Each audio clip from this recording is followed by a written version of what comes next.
चलिए सीधे उस दिन चलते हैं जिसने पूरी दुनिया को हिलाकर रख दिया। 3 सितंबर 2017 उत्तर कोरिया की सीमा के पास माउंट मंटाप नाम के एक विशाल पहाड़ के ठीक नीचे एक इतना जबरदस्त धमाका हुआ कि उस पहाड़ के 205 मीटर ऊंची चोटी सचमुच आधा मीटर नीचे धंस गई। यह इतना बड़ा धमाका था कि इसके कारण आए भूकंप के झटके चीन, दक्षिण कोरिया और यहाँ तक कि जापान में भी महसूस किए गए। और हमें यह समझना होगा कि यह कोई प्राकृतिक आपदा नहीं थी, यह एक थर्मोन्यूक्लियर विस्फोट था। आज के इस विश्लेषण में हम उस परमाणु कार्यक्रम के 70 साल लंबे इतिहास और इसके पीछे के विज्ञान को गहराई से समझने वाले हैं, जिसने दुनिया भर की रातों की नींद उड़ा दी थी। एक गरीब देश इतना बड़े हथियार कैसे बनाए? अब हमारे दिमाग में सबसे बड़ा सवाल यही आता है कि आखिर ऐसा कैसे मुमकिन हुआ।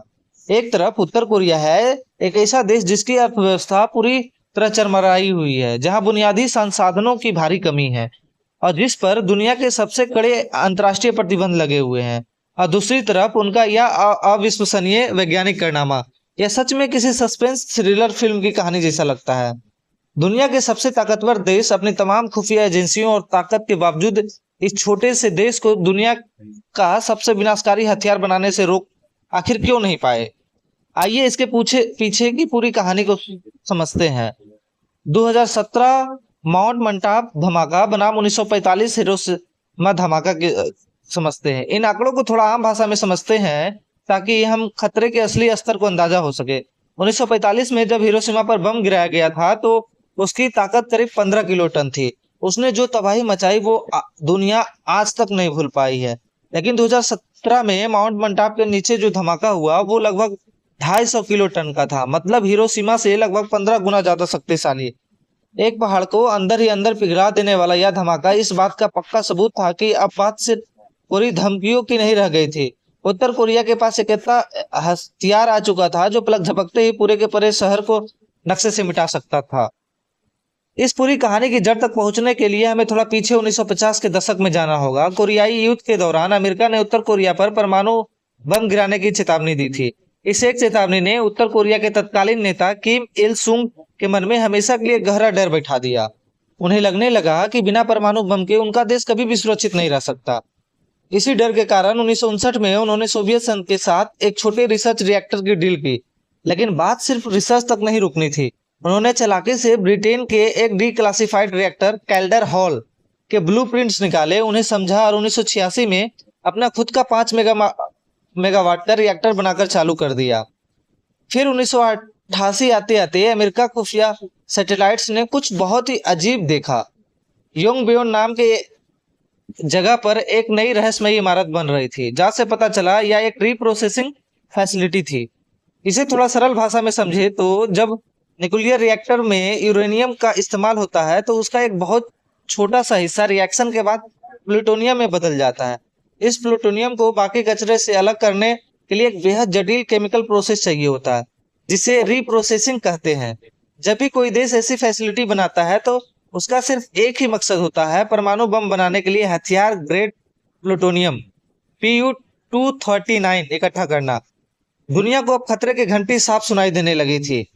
खैर, जब 1991 में सोवियत संघ का पतन हुआ तो उत्तर कोरिया ने अपना सबसे बड़ा सहारा खो दिया। इसी बीच 1994 में परमाणु संकट को टालने के लिए अमेरिका और उत्तर कोरिया के बीच एक ऐतिहासिक डील हुई। अमेरिका ने कहा कि वो बिजली के लिए लाइट वाटर रिएक्टर और हेवी फ्यूल ऑयल देगा और बदले में उत्तर कोरिया अपना प्लूटोनियम कार्यक्रम बंद कर देगा। यह डील लगभग 8 सालों तक चली, लेकिन इसमें एक बहुत बड़ी तकनीकी खामी रह गई थी।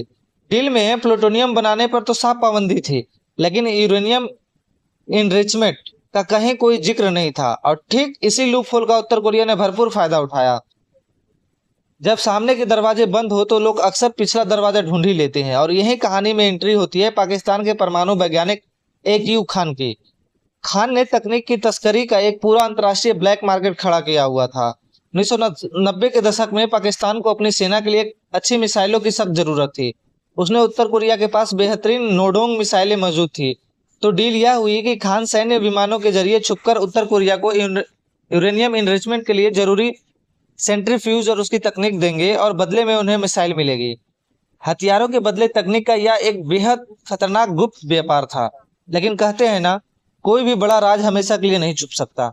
अप्रैल 2002 में सुएज नहर के पास फ्रांसीसी नौसेना ने विल डी विर्गो नाम के एक जहाज को रोक लिया।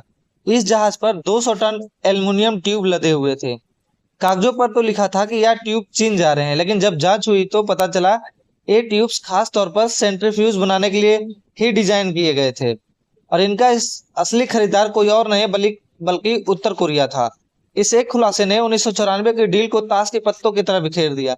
इसके तुरंत बाद जनवरी 2003 में उत्तर कोरिया ने न्यूक्लियर नॉन प्रोलिफरेशन ट्रीटी यानी एनपीटी से खुद को पूरी तरह से बाहर कर लिया। जरा इस पल की कल्पना कीजिए, यह किसी थ्रिलर फिल्म की सीन से कम नहीं है। जनवरी 2024 में अमेरिकी वैज्ञानिक डॉक्टर सिगफ्राइड हेकर को उत्तर कोरिया ने अपने योंगबियोन रिएक्टर में बुलाया। वहां उन्हें लकड़ी के बक्से में रखे कांच के कुछ जार दिखाए गए। डॉक्टर हेकर ने एक नारंगी रंग का प्लास्टिक ग्लव्स पहना और उसी जार को अपने हाथों में उठाया। उन्हें बताया कि वह जार उम्मीद से कहीं ज्यादा भारी था। उसमें से हल्की सी गर्माहट महसूस हो रही थी। प्लूटोनियम बहुत भारी होता है और रेडियो एक्टिविटी की वजह से लगातार गर्म रहता है। यह इस बात का एकदम पक्का और रोंगटे खड़े कर देने वाला सबूत था कि उत्तर कोरिया ने सफलतापूर्वक हथियार बनाने वाला प्लूटोनियम तैयार कर लिया है।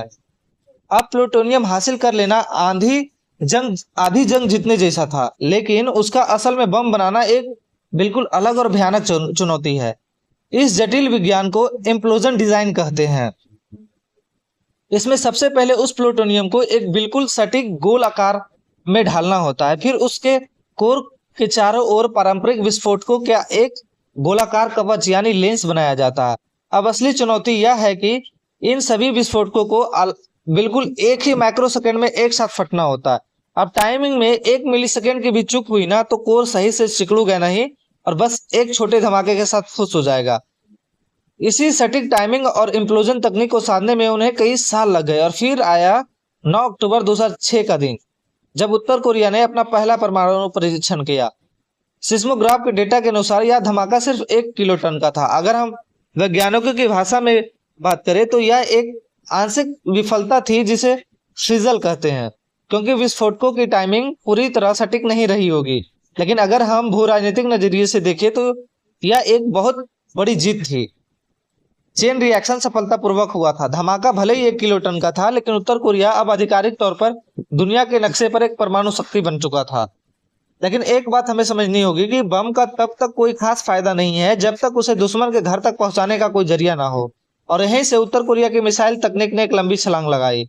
1991 में सोवियत संघ के टूटने के बाद वहां के हजारों टॉप मिसाइल वैज्ञानिक अचानक सड़क पर आ गए थे और महीनों के कुछ चंद डॉलर में गुजारा करने को मजबूर थे। उत्तर कोरिया ने इस मौके को लपक लिया। उन्होंने रूस के मशहूर मिसाइल कंपनी मैकेवे के इन बेरोजगार वैज्ञानिक को भारी रकम देकर चुपके से भर्ती कर लिया। इन्हीं विदेशी दिमागों और उनकी तकनीक की बदौलत उत्तर कोरिया का मिसाइल कार्यक्रम रातों रात 10 को आगे पहुंच गया। फिर 2011 में इस कहानी में एंट्री होते 27 साल के किम जोंग उन की। शुरुआत में दुनिया ने उन्हें काफी कमतर आंका, लेकिन उन्हें बेहद पुरता के साथ सत्ता पर अपनी पकड़ मजबूत की और एक नई नीति लागू की, व्यूंगजिन। इस नीति का सीधा मतलब था देश की अर्थव्यवस्था और परमाणु हथियार दोनों का एक साथ विकास। हालांकि असल में सारा पैसा और प्राथमिकता परमाणु कार्यक्रम को ही दी गई। किम जोंग उन के नेतृत्व में इस कार्यक्रम ने ऐसी रफ्तार पकड़ी कि जो पहले कभी नहीं देखी गई थी। 2013 में तीसरा परीक्षण हुआ। 2016 आते आते उत्तर कोरिया ने दावा ठोक दिया कि उसने अपने पहले हाइड्रोजन बम का परीक्षण कर लिया है। 2017 आते आते ऐसा लग रहा था कि दुनिया एक बार फिर किसी बड़े युद्ध के मुहाने पर खड़ी है।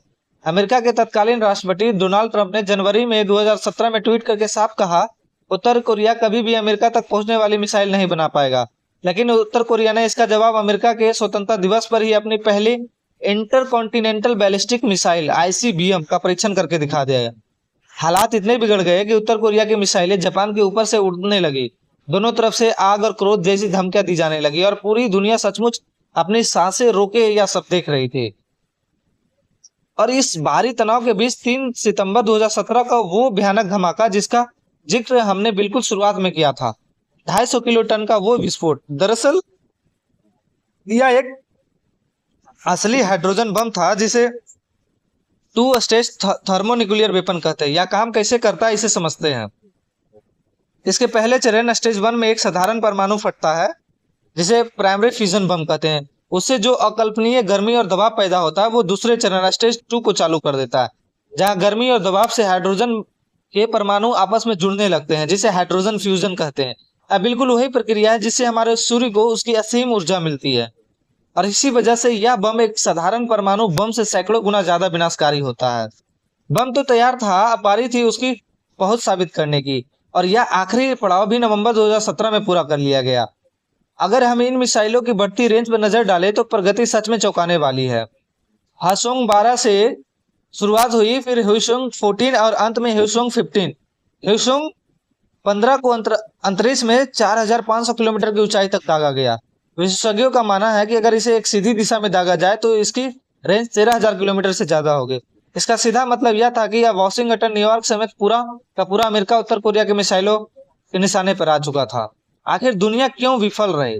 तो इस पूरे 70 साल की यात्रा को देखते हम क्या निष्कर्ष निकाल सकते हैं कि दुनिया की महाशक्तियां इसे रोकने में क्यों फेल होगी। इसका मुख्य कारण 5 कारण नजर आते हैं। 3 पीढ़ियों का इरादा, 3 पीढ़ियों के तनाशाह कहा अपने लक्ष्य के प्रति एक ऐसा पागलपन जिसके लिए अपने देश को भूखा मारना भी कबूल किया। अमेरिका की वो नीतियां जो हर राष्ट्रपति के साथ बदलती रही।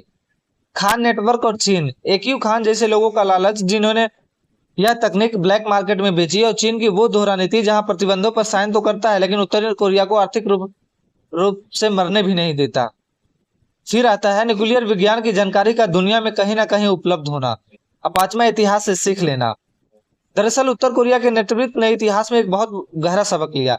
जब हम लीबिया और यूक्रेन जैसे देश की तरफ देखते हैं जिन्होंने सुरक्षा के वादों पर भरोसा करके अपने परमाणु हथियार छोड़ दिए, तो उनका अंजाम क्या हुआ?